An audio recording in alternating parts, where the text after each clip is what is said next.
Sistem informasi akuntansi adalah suatu sistem yang dirancang untuk mengumpulkan, mengolah, menyimpan, mengintegrasikan, serta mengkomunikasikan data. Sistem ini mencakup informasi yang berhubungan dengan pendapatan, pengeluaran, data karyawan, dan data pelanggan serta pajak perusahaan. Hal dan Singleton tahun 2007 menjelaskan bahwa aktivis pengendalian merupakan kebijakan dan prosedur yang digunakan untuk memastikan bahwa tindakan yang tepat telah dilakukan untuk menangani berbagai risiko yang telah diidentifikasi perusahaan. Hal dan Singleton tahun 2007 juga mengatakan bahwa aktivitas pengendalian dapat dikelompokkan ke dalam dua kategori, yaitu pengendalian komputer dan pengendalian fisik. Pengendalian komputer secara khusus berkaitan dengan lingkungan TI dan audit TI. Struktur pengendalian intern, yaitu lingkungan pengendalian. Lingkungan pengendalian dalam perusahaan termasuk salah satu sikap manajemen dan karyawan tentang pentingnya pengendalian. Terdiri dari beberapa faktor. A. Komitmen atas integritas nilai-nilai etika. B. Komitmen terhadap kompetensi. C. Dewan komisaris dan badan audit. D. Filosofi manajemen dan gaya operasional. E. Struktur organisasional. F. Metode pelimpahan atau pemberian wewenang dan tanggung jawab. G. Kebijakan dan praktek-praktek dalam sumber daya manusia. H. Pengaruh-pengaruh eksternal. Contoh aktivitas pengendalian yaitu pemisahan tugas, dokumen catatan yang memadai, akses terbatas ke data perusahaan, pengecekan akutabilitas dan kinerja, pengendalian pengelolaan informasi. Tujuan pengendalian internal: 1.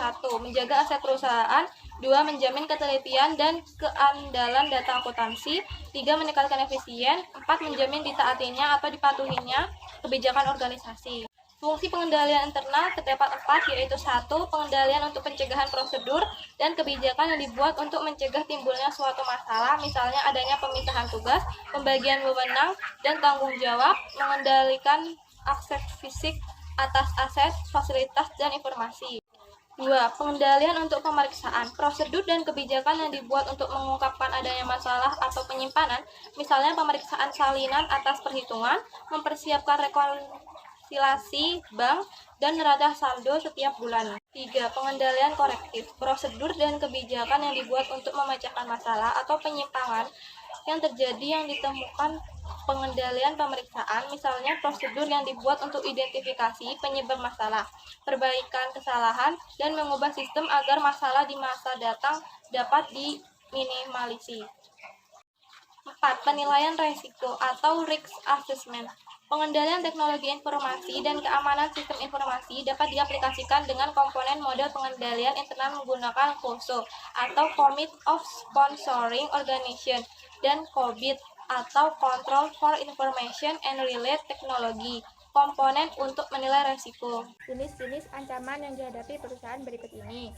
1. Strategis, melakukan hal yang salah. 2. Operasional, melakukan hal yang benar tetapi dengan cara adanya kerugian sumber daya keuangan, pemborosan, curian, atau perbuatan kewajiban yang tidak tepat. 3. Informasi, menerima informasi yang salah atau tidak relevan, sistem yang tidak handal, dan laporan yang tidak benar atau menyesatkan. Kebijakan dan prosedur yang ditetapkan manajemen untuk mencapai tujuan pengendalian internal antara lain: 1. Kompetensi personalia, rotasi tugas dan kewajiban cuti.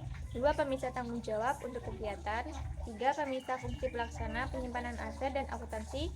4. Persetujuan dan pengamanan. Informasi tentang pelaksana elemen-elemen pengendalian internal yang lain dijadikan pedoman manajemen untuk menjamin pencapaian tujuan.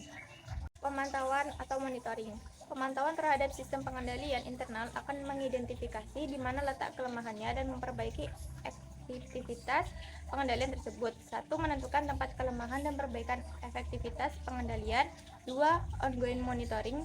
3. Mengamati perilaku karyawan dan tanda peringatan dari sistem akuntansi.